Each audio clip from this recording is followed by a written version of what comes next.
구약성경 예레미야 32장 36절부터 41절까지 말씀입니다. 구약성경 1105면에 있습니다. 1105쪽 구약성경 예레미야 32장 36절부터 41절까지 구약성경 1105면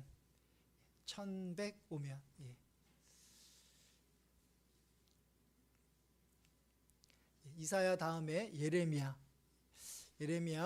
32장 36절부터 41절 천천히 차셔도 됩니다. 구약성경 1105면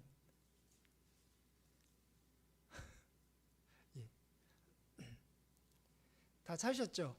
그러면 한 절씩 교독하시고 41절 같이 함께 읽도록 하겠습니다. 제가 먼저 36절 읽겠습니다. 그러나 이스라엘의 하나님 여호와께서 너희가 말하는 바 칼과 기근과 전염병으로 말미암아 바벨론 왕의 손에 넘긴 바 되었다 하는 이 성에 대하여 이와 같이 말씀하시니라. 내가 노여움과 분함과 큰 분노로 그들을 쫓아보내었던 모든 지방에서 그들을 모아들여 이곳으로 돌아오게 하여 안전히 살게 할 것이라.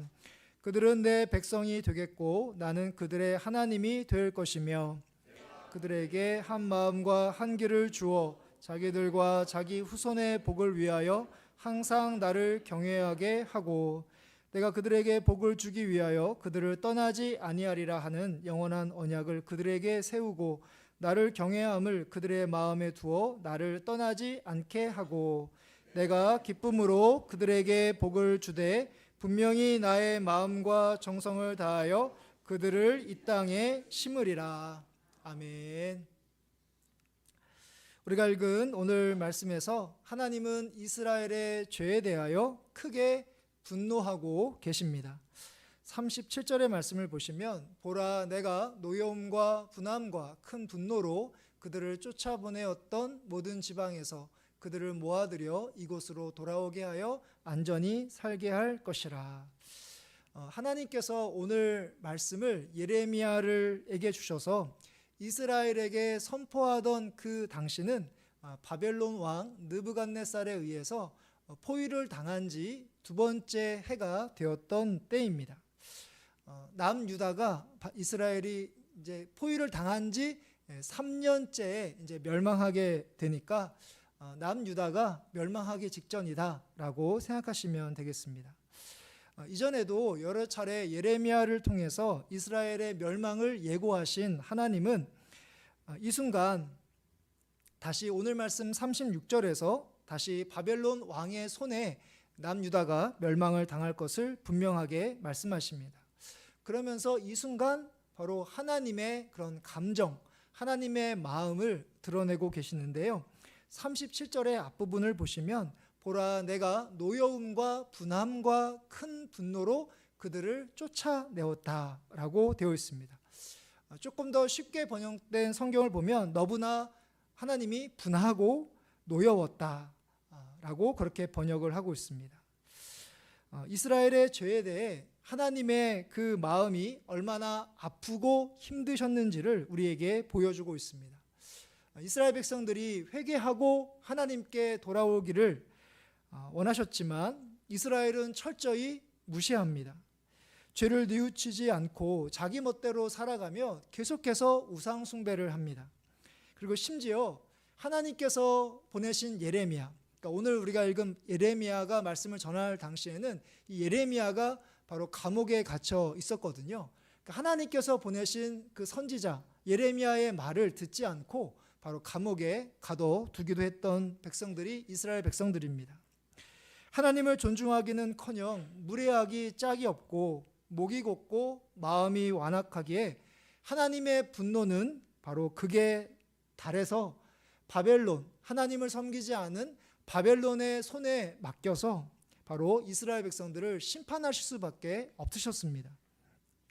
예수님의 공생의 기간 중에 예수님이 가장 크게 화를 내셨던, 분노하셨던 사건이 있다면 바로 예루살렘에 올라가셨을 때 바로 성전을 청결했던 그 사건이 바로 예수님께서 가장 크게 화를 내셨던, 분노하셨던 사건인 것을 기억합니다. 그러니까 예루살렘 성전을 바로 하나님께서 솔로몬에게 허락하셨을 때 바로 성전이 만민이 기도하는 집, 그러니까 성전을 향해서 기도하는 사람들이 바로 그 기도를 하나님께서 들으시고 또한 죄를 용서해 주시고 또 회복시켜 주시기 위해서 예루살렘 성전을 짓도록 허락하셨는데, 우리가 잘 아는 것처럼 성전에서 물건을 사고 파는, 장사하는 그런 공간으로 만든 것을 보고 예수님께서 크게 화를 내셨던 것이죠.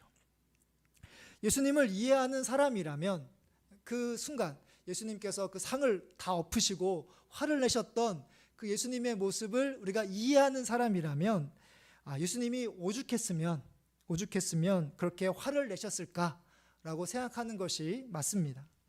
예수님의 마음을 이해하는 사람이라면 성전에서 다시는 물건을 팔지 않고 다시 기도하는 그런 집으로 만들어야 맞습니다. 우리가 우리의 모습을 보면 우리가 죄를 왜 지을까?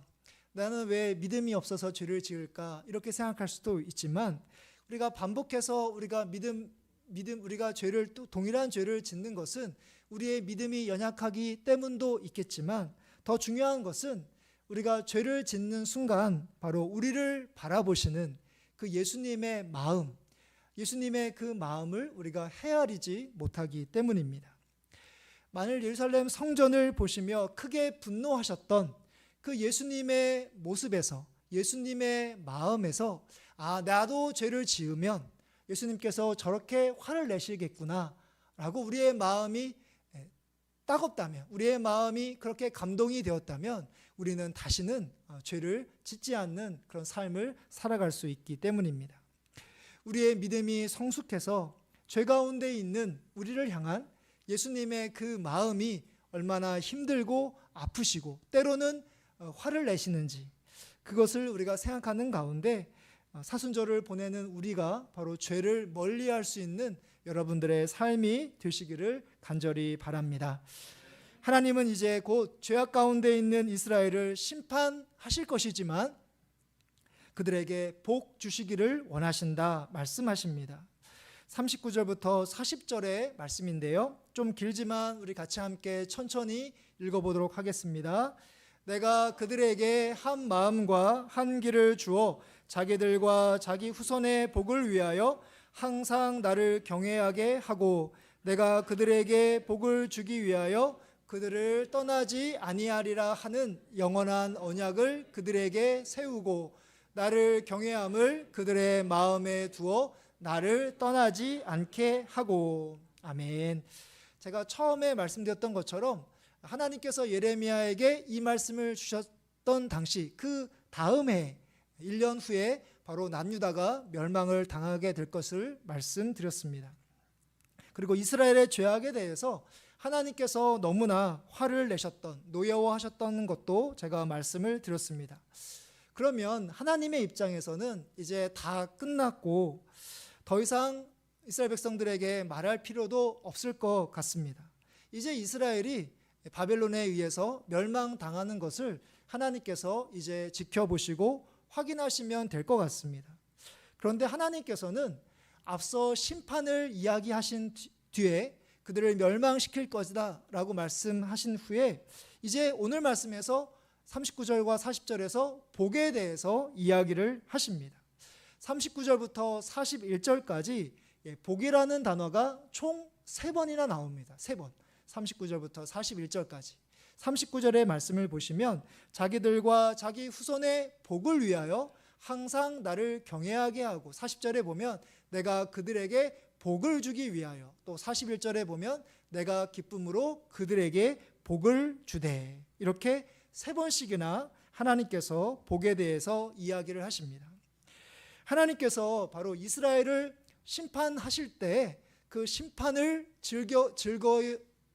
즐겁게 하신 것이 아니라, 즐겨하신 것이 아니라 어쩔 수 없이 하신 일이었고, 바로 하나님의 진심은 이스라엘과 그들의 후손이 바로 복을 받게 하시는 것, 복을 받아서 하나님을 경외하는 것임을 바로 하나님의 마음을 우리가 읽을 수 있습니다. 이를 40절에 보면 영원한 언약이라고 표현하고 있습니다. 영원한 언약이라는 것은 뭐냐면 이스라엘 백성들이 어떤 상황 가운데 있을지라도 하나님께서 그들을 떠나지 않으실 것이다. 그들과 항상 함께 하실 것이다. 이것이 바로 영원한 언약을 세우시면서 바로 그들에게 복을 주시겠다라고 하나님께서 약속하고 계셨던 것이죠. 이스라엘에게 보듯이 바로 우리가 믿는 하나님은 항상 우리에게 복을 주시기를 원하시는 분이십니다. 우리와 우리의 후손들이 하나님을 경외하기를 원하십니다. 그리고 무슨 일이 있어도 우리에게 하신 하나님의 약속을 반드시 지키시는 분이십니다. 우리가 믿음이 부족해서 하나님이 우리에게 하신 약속을 우리가 잊어버릴 때가 있기는 하지만, 그러나 하나님은 우리에게 하신 약속을 결코 절대로 잊어버리는 일이 한 번도 없다는 사실입니다. 그런데 우리가 오늘을 삶을 살아갈 때 여러분들의 마음 가운데 과연 오늘 말씀에서 하나님 우리에게 복을 주신다, 우리를 떠나지 않으신다, 또 우리와 우리 자손들이 하나님을 경외하기를 원하신다 라고 우리에게 분명하게 말씀하고 계시는데, 여러분들이 오늘 삶을 살아갈 때 과연 하나님께서 나와 함께 하실까? 나에게 복을 베푸시는 것일까? 또 하나님께서 나를 경외하도록 인도하시는 것일까? 라고 우리가 생각할 때가 있다는 사실입니다. 우리의 몸과 마음이 연약하고 또한 아플 때, 또 우리가 하는 일이 순조롭게 진행되지 않을 때, 또 사람들과의 관계가 좋지 못할 때, 바로 이렇게 인생의 어려운 순간을 만나게 되면 오늘 말씀에서 우리에게 복과 하나님을 경외하는 것과 하나님이 항상 우리와 함께 하신다는 이 약속이 우리들 마음 가운데 흐려질 때가 있다는 사실입니다. 그때 바로 하나님께서 여러분들에게 하셨던 그 약속을 다시 떠올리시기를 바랍니다. 과거에 하나님께서 말씀을 통해서, 또한 하나님께서 여러 사건과 또한 여러 일들을 통해서, 또 기도와 찬송 가운데 여러분들에게 은혜를 베풀어 주시면서 바로 우리에게 약속하셨던 그것들을 다시 마음에 잘 간직하시기를 바랍니다. 하나님께서 우리에게 하셨던 그 약속을 결코 잊지 않으십니다. 때로 우리가 이해할 수 없는 일들을 겪을 수 있지만 하나님은 바로 우리에게 복을 주시기 위해서 우리를 부르셨다는 사실입니다. 하나님을 경외하도록 우리를 인도하시고 영원히 우리와 함께 하심을 믿는 가운데 하나님께서 주시는 위로와 능력 가운데 삶을 살아가시는 여러분들 되시기를 바랍니다.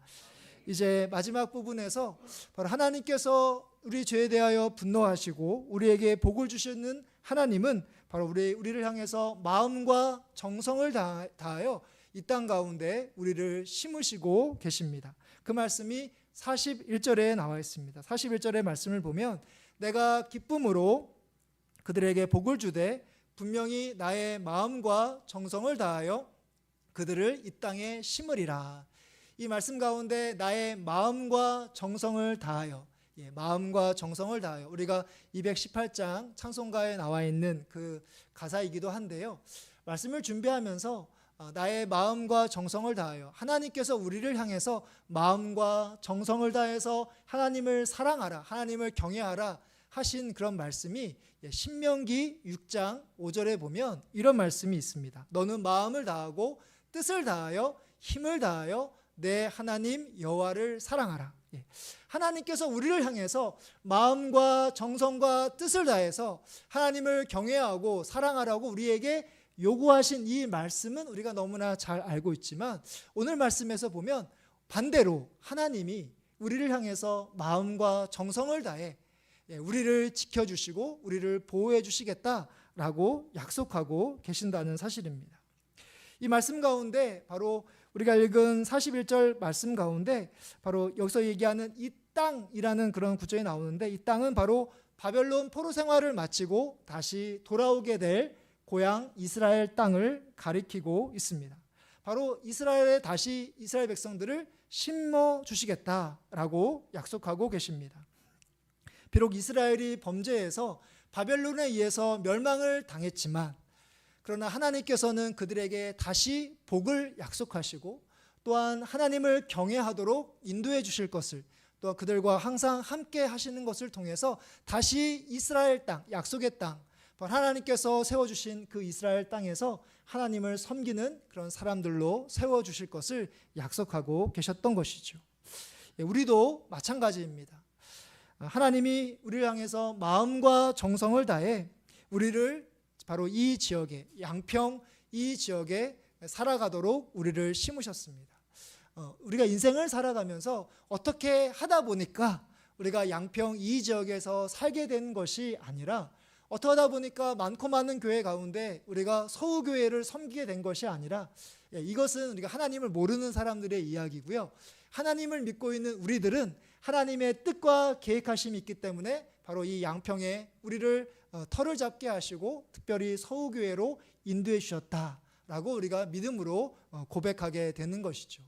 우리의 의지와 노력으로 이 지역에서 삶을 살아가고 우리 교회가 교회로서의 역할을 감당하는 것처럼 보이지만, 우리의 의지와 노력이 아니라 오늘 말씀처럼 하나님께서 우리를 이곳에 심으셨다, 우리를 이곳으로 보내셔서 바로 복음을 전하도록 불러주셨다라는 이 말씀을 꼭 마음에 잘 간직하시기를 바랍니다. 말씀을 마무리하려고 합니다. 여전히 우리는 자기 중심적으로 생각하는 그런 모습으로 삶을 살아가고 있습니다. 우리가 말씀대로 삶을 살아가지 않을 때 하나님이 우리를 어떻게 보시는지, 얼마나 마음 아파하시고 또 힘들어하시고 때로는 분노하시는지 우리가 그것을 안다면 우리가 죄를 멀리하게 될 것이고 하나님의 말씀대로 삶을 살아갈 수 있을 것입니다. 하나님은 항상 우리에게 복을 주시기를 원하신다, 이 말씀을 꼭 기억하시는 가운데 여러분들과 여러분들의 후손들이 하나님을 경외하는, 그렇게 인도해 주신 분이 하나님이시고 바로 하나님이 항상 영원한 언약으로 우리와 항상 함께 하신다라는 오늘 말씀을 꼭 마음에 간직하는 가운데 하나님을 의지하시고 또 하나님께서 우리에게 예비하신 그런 복을 마음껏 누리시며 주님의 길을 걸어가시는 믿음의 성도님들 되시기를 주님의 이름으로 축복합니다.